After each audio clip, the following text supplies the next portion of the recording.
न्यायों की पुस्तक 3 अध्याय का 27 वचन। वहां पहुंचकर उसने एप्रैम को पहाड़ी देश में नरसिंगा फूंका। तब इस्राएली उसके संग होकर पहाड़ी देश में उसके पीछे पीछे नीचे गए।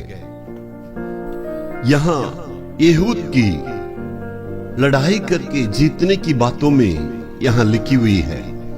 यहाँ देखिए, यहूद कहता है उसके दुश्मन को सीधे सीधे सामना नहीं कर सकते, इसलिए कुछ न कुछ षड्यंत्र रचना है, कुछ योजना बना के उस दुश्मन को मारना है। इसलिए बहुत ही चालाकी से अपने दुश्मन राजा के पास वो यहूद गया है और जाके कहता है, वहां पर मैं तुम्हें कर देने आया हूं, दान देने आया हूं। उन दिनों में इस्राएली देश जैसे गुलाम रहे, तो पड़ोसी देश के लिए अगर गुलाम रहे तो उनके लिए कर झुकाना पड़ता, दान देना पड़ता था।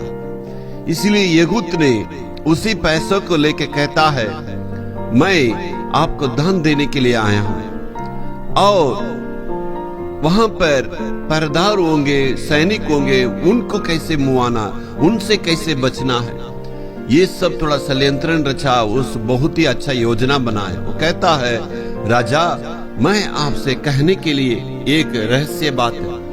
तब राजा ने समझा जरूर ये रहस्य बात कुछ समझ कहने आया। राजा शांत हो गया, शांत होके अपने सैनिकों को इशारा दिया। सारा सैनिक वहां से निकल गया। निकलने के बाद वो कहता, अंदर जाके हम बातें करेंगे। अंदर गया, जब बातें करने के लिए उठे थे, नजदीक में आने के बाद अपने छिपा के रखा हुआ उस तलवार को निकाल के एक ही मार में उस राजा को गिरा दिया। अभी वहां से निकलना है, कैसे वहां से निकल सकते हैं? अंदर कमरे को बंद करके पीछे के दरवाजा से निकल के वो भाग गया है। मेरे प्यारों, उस प्रकार उसने बहुत ही बुद्धिमानी से वहां उन्होंने जीता। यहूद समझा मैं कमजोर हूं, मैं क्या कर सकता हूं, लेकिन परमेश्वर ने विजय दिलाया। आप भी समझते हैं ना, मेरे पास कुछ भी नहीं है, मैं कमजोर हूं, इस करके क्या करूंगा? परमेश्वर आपके लिए बुद्धि ज्ञान देंगे।